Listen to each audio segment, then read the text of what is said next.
Bienvenido al programa Sabiduría para el Corazón. El Dr. Stephen Davey, pastor de la Iglesia Colonial y presidente del Seminario Teológico Shepherds, en la voz y adaptación de Daniel Francia, le invita a conocer más de la Palabra de Dios. Acompáñenos con su Biblia en mano en el estudio de hoy.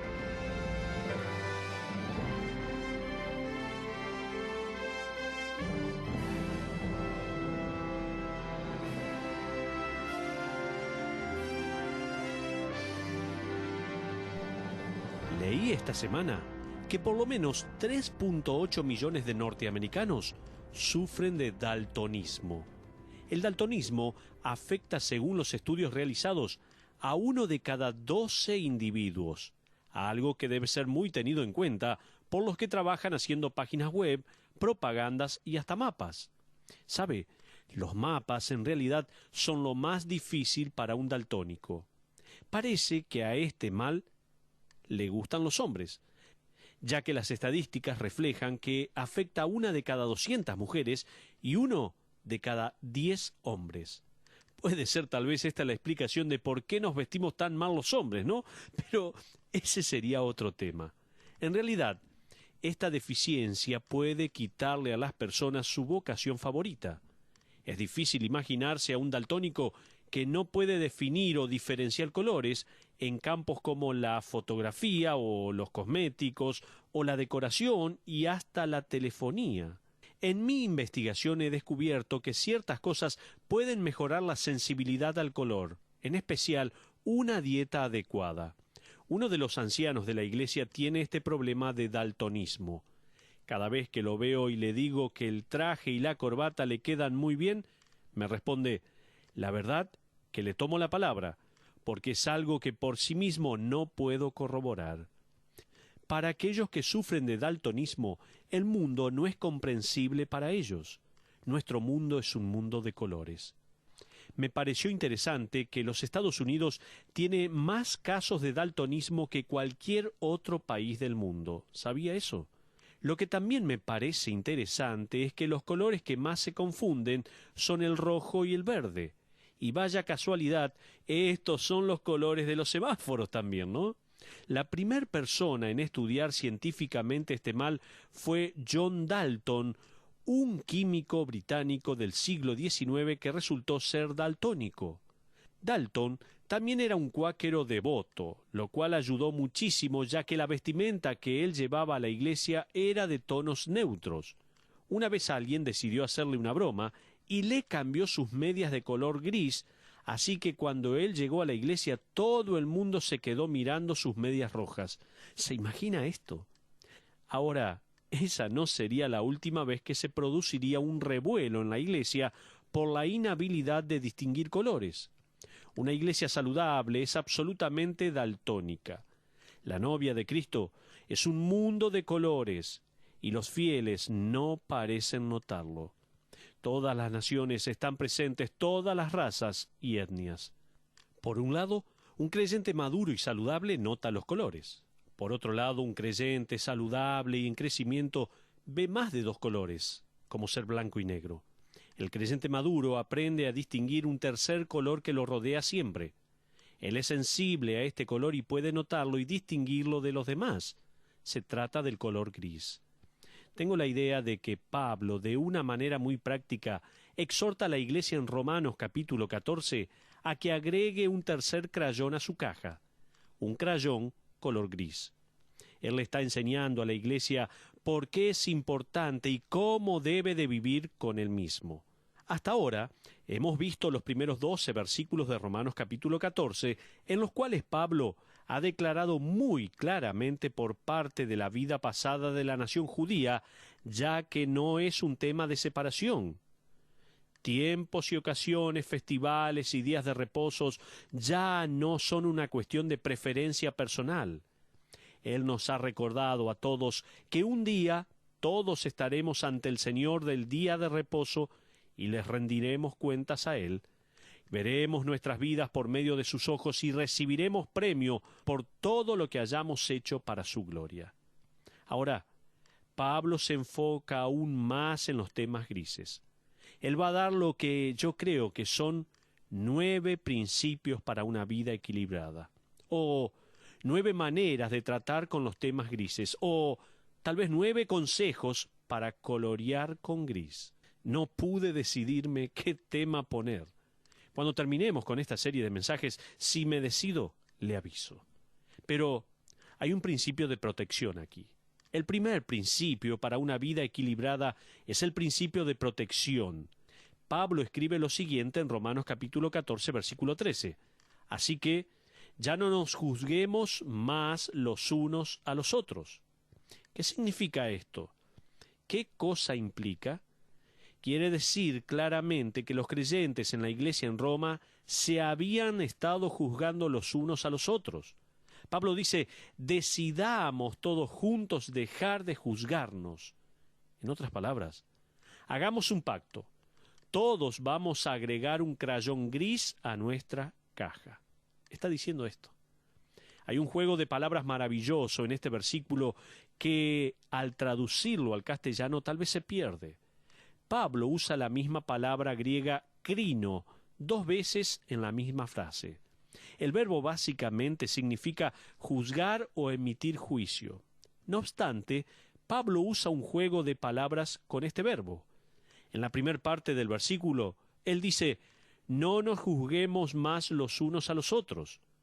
Esto nos da la idea del juzgar que ya se habló en los versículos anteriores.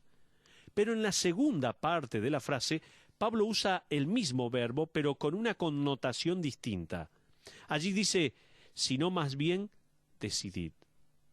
Esto se podría traducir así, tengan cuidado con juzgar esto.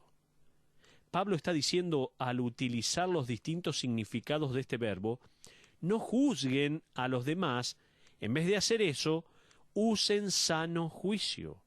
Hay una gran diferencia en el uso que uno le puede dar a esta palabra. Hay un mundo de diferencia entre juzgar a alguien y utilizar buen juicio. ¿No es así? El juego de palabras de Pablo demanda que nunca juzguemos a hermanos en áreas grises, o sea, en áreas en las cuales las Escrituras no dicen nada al respecto. A cambio, debemos usar el mejor juicio posible para ayudar a los demás. No debemos seguir el ejemplo de una persona que juzga a los otros tal como el ejemplo que dio Jesucristo a sus discípulos cuando le contó del hombre que dijo así, hermano, déjame sacar la paja que está en tu ojo, no mirando tú la viga que está en el ojo tuyo. Hipócrita, saca primero la viga de tu propio ojo y entonces verás bien para sacar la paja que está en el ojo de tu hermano, dice Lucas 6:42. Imagínese a un hombre llegando a una iglesia con una viga en el ojo. Es tremendo. La palabra que usó el Señor allí se refería a las vigas que se usaban en aquel entonces para la construcción para los techos de las casas. Entonces este hombre llega a la iglesia con una viga saliéndole del ojo. Él de alguna manera entra al salón sin que nadie note algo extraño. Al caminar por el pasillo, cada vez que voltea a ver atrás, noquea a alguien por allí. Él no tiene ni idea, no se da cuenta que algo cubre su visión, pero está convencido de que puede ver hasta la ofensa más pequeña en la vida de otros. Él hasta piensa que es un don espiritual el que tiene de ver la paja en el ojo ajeno. Pero la verdad que Jesús quiere decir en este versículo es que la gente tiene paja en los ojos. Todos tenemos un sector ciego, así que trabajemos juntos, viviendo vidas puras para la gloria de Dios y luego ayudemos a otros a hacer lo mismo. Aquí el apóstol está diciendo, es un juramento personal. Ayudémonos los unos a los otros. Pero ¿cómo, Pablo?, le podemos preguntar. Y Pablo escribe en la última parte del versículo 13 del capítulo 14 de Romanos, sino más bien decidid no poner tropiezo u ocasión de caer al hermano. Allí está la clave. Pablo dice, hay 2 cosas que no deben poner en el camino de sus hermanos mientras buscan crecer en el Señor: un obstáculo o una piedra de tropiezo. Estas son 2 palabras distintas que expresan 2 acciones diferentes. Se la explico.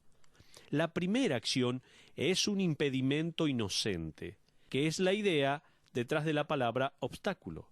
La segunda acción es intencional, y esa es la idea de una piedra de tropiezo. Sea como fuere, Pablo escribe, estén alertas de manera que no impidan inocentemente la fe de un hermano, y desde ya, no entorpezcan la fe de nadie de manera intencional, en especial al tratar con hermanos que son nuevos, que son como infantes en la fe. Este es el principio de protección.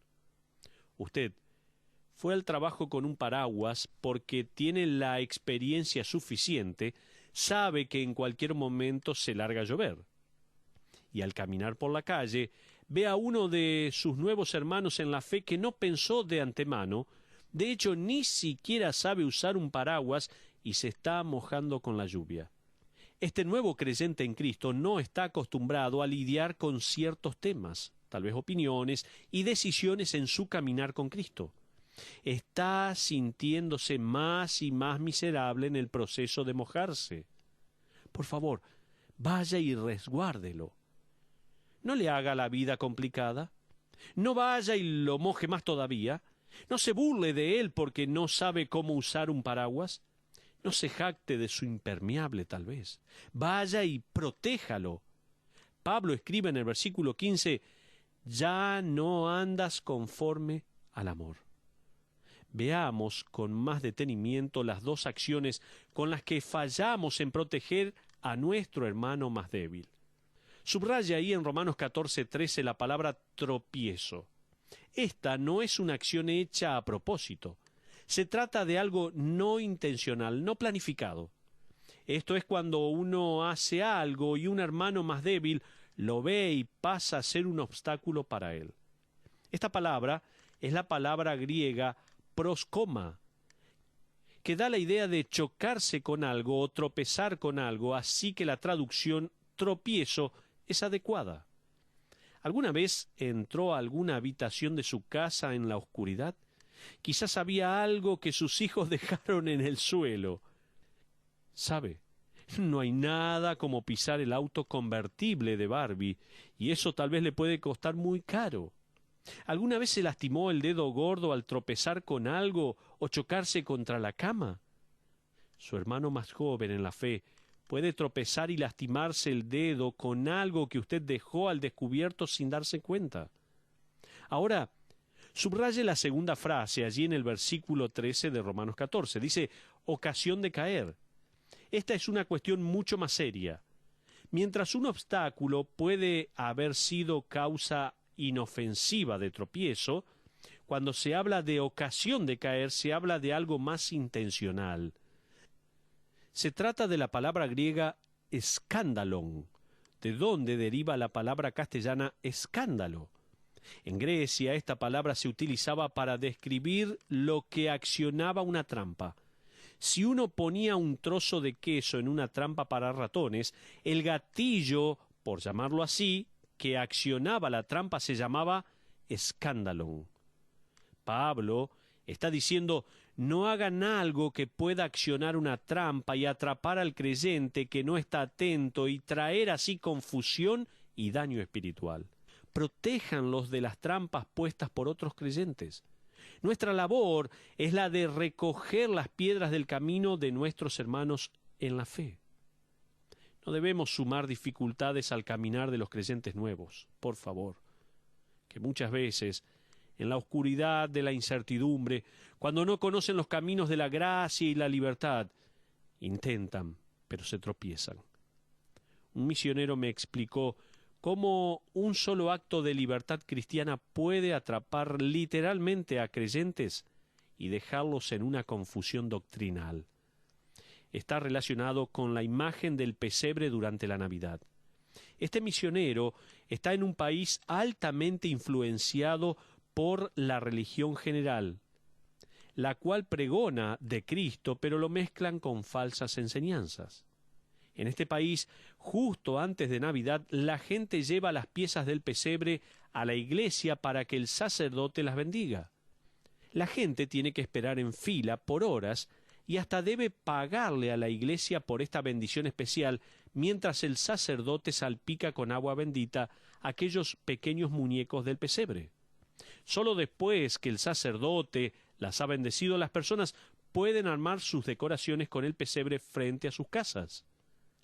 El bebé Jesús no se pone en el pesebre hasta que es Nochebuena, y la gente piensa que éste renace en Navidad. La gente piensa que puede orar a estas estatuas y figuras, ya que, al haber sido bendecidas, tienen el poder místico de bendecir a los humanos. Mientras el misionero me contó de los contratiempos y el problema que esto creaba, los creyentes nuevos quieren deshacerse de todo tipo de misticismo y superstición y aceptar solo la verdad de la palabra de Dios por la fe y ponerla en práctica. Pero a veces pasa que este creyente nuevo va a la casa de un creyente de años que sabe que todas estas prácticas son falsas y le resta importancia armando también el pesebre frente a su casa, obviamente sin haber sido parte del ritual, y confunde al nuevo creyente. El creyente nuevo asocia la imagen del pesebre con la superstición. Inmediatamente se enfada pensando y a veces diciendo: ¿cómo puede hacer algo que te identifique con la religión falsa? ¿Usted ora también a estas estatuas? ¿Cómo puede estar en la iglesia y tener estas cosas? ¿Ve? Este era el problema en Roma también. Un creyente nuevo era invitado a la casa de un creyente de años para comer un poco de carne con papas. El invitado dice: «Esta carne está muy buena. ¿Dónde la consiguió?» Y el otro hombre dice: «Se la compré hoy al sacerdote del templo». Está comiendo carne comprada en el templo, algo que ha sido ofrecido a los ídolos. ¿Cómo puede asociarse con la falsa religión? ¿También usted ora a estos ídolos? Uno podría argumentar: «Pero no tengo derecho a comer carne o a tener una réplica del pesebre en el jardín». Este misionero me dijo: «Nuestra libertad necesita ser evaluada a la luz de los creyentes más nuevos». ¿Cuánta verdad hay allí? Nuestra libertad necesita ser evaluada a la luz de los nuevos creyentes. Este es el principio de protección. Espero que quede bien claro este principio. Pablo agrega un testimonio personal a este principio. Fíjese lo que dice Romanos, capítulo 14, versículo 14. «Yo sé y confío en el Señor Jesús que nada es inmundo en sí mismo, mas para el que piensa que algo es inmundo, para él lo es». Puede ser que usted lea este versículo y sea tentado a pensar: esto de las cuestiones grises es maravilloso. Mientras uno no piense que está mal, puede hacer todo lo que quiera.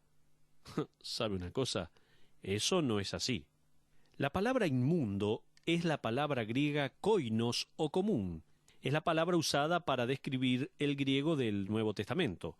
O sea, el koiné era el griego común que se hablaba en ese entonces.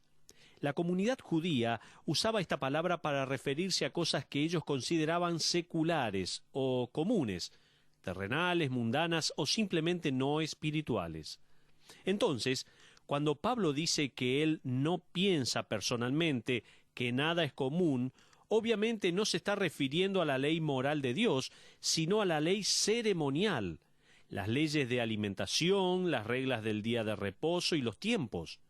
En otras palabras, cuando se abordan temas en los que la Biblia no nos manda, permite o prohíbe, Pablo dice que no es inmundo o limpio, o aceptable o fuera de los límites, a menos que su conciencia crea que está fuera de los límites o que sea impuro. Esto me lleva a lo que dije anteriormente. Estas áreas grises son lo mejor. Puedo hacer lo que quiera mientras no piense que está mal. No. No estoy diciendo esto. Pablo está diciendo que si bien él sabe que no hay nada malo en lo que él está comiendo o haciendo, la cuestión no pasa por lo que él piense, sino por lo que los hermanos piensen. El apóstol Pablo le escribió lo siguiente a los Corintios en 1 de Corintios capítulo 10, versículo 23. «Todo me es lícito, pero no todo conviene».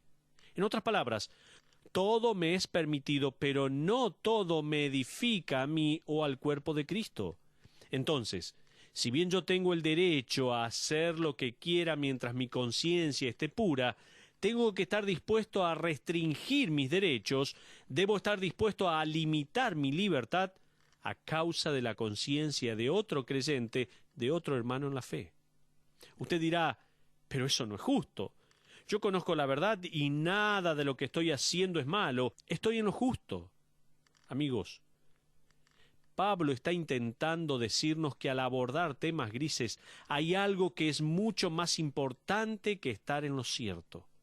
Fíjese lo que dice en el versículo 15. Pero si por causa de la comida tu hermano es contristado, usted dirá, ¿qué es lo que voy a hacer? Ya sé lo que va a pasar. Pablo nos dice, ya no andas conforme al amor, no hagas que por la comida tuya se pierda aquel por quien Cristo murió. Es como decir, mire lo que Cristo ha sacrificado para perdonar a su hermano. Usted no va a sacrificar nada para proteger a su hermano.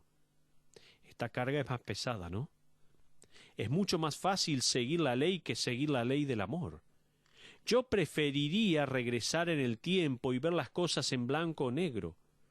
Este tercer crayón color gris y que representa la gracia es más desafiante de lo que me imaginaba.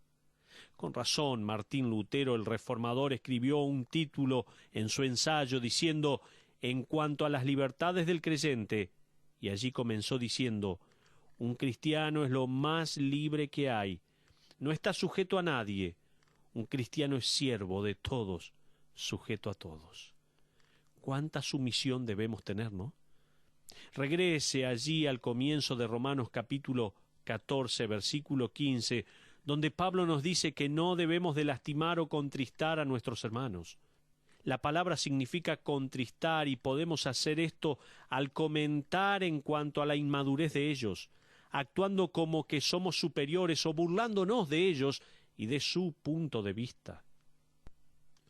Un autor escribió lo siguiente: un creyente débil puede sentirse dolido o lastimado al ver a otro creyente haciendo algo que él considera pecaminoso. El dolor es aún mayor si el creyente ofensor es alguien a quien el ofendido admira y respeta. Un creyente débil también puede ser lastimado cuando, por palabra o ejemplo, es guiado por otro creyente con más experiencia a ir en contra de su conciencia. El creyente que usa su libertad con tan poco cuidado causa tanto daño a otros creyentes que ya no está viviendo en amor. Esto dijo un autor. A propósito, este dolor no se trata de ser ofendido un poquito, de un toque sentimental leve, sino que esta palabra se refiere a estar profundamente dolido. La palabra de hecho aparece en Efesios capítulo 4 versículo 30, cuando se habla de contristar al Espíritu Santo al pecar por voluntad propia. También se empleaba para describir las emociones de Pedro después de que el Señor le preguntó 3 veces si lo amaba. Pedro se entristeció. Eso está en Juan 21:17. Pablo también usa esta palabra en Romanos 14:15 para decirnos no destruya a su hermano. Es una palabra que se refiere a la ruina. Esto no significa que a causa de lo que usted haya hecho, estos hermanos están condenados por la eternidad, no. Significa que a causa de usted están devastados espiritualmente. La fe de ellos ha sido sacudida. Quizás a esta altura usted piense, espere un momento, permítame preguntar algo. ¿Significa todo esto que la debilidad de mi hermano en la fe debe determinar la manera en que yo vivo? Permítame preguntar, ¿me está diciendo que tengo que pensar igual que mi hermano más débil? Permítame otra pregunta, ¿tengo que limitar el conocimiento que tengo de la gracia para estar a la altura de la ignorancia del otro? ¿Sabe qué? Son muy buenas preguntas. Revelan un poco las dificultades que todos tenemos con este tema. Permítame responder dándole una advertencia a ambos lados. Los débiles o los jóvenes en el Señor, los recién convertidos y también los maduros en el Señor. En primer lugar, una advertencia para los débiles o nuevos en la fe. Si usted se da cuenta que le está diciendo lo siguiente a otros creyentes, no debería estar haciendo eso, me ofende. No debería ir a esos lugares, para mí está mal. No actúe de esta manera, me lastima, y recuerde que Pablo dice que debe dejar de hacerlo todo aquello que sea ofensa para otros creyentes.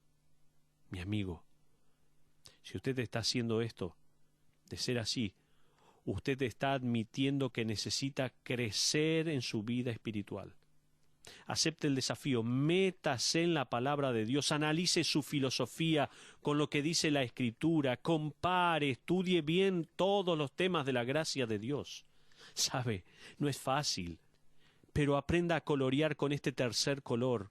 Agréguelo a su caja de crayones, junto al blanco y al negro, ya que muchas cosas en la vida pueden ser coloreadas en gris.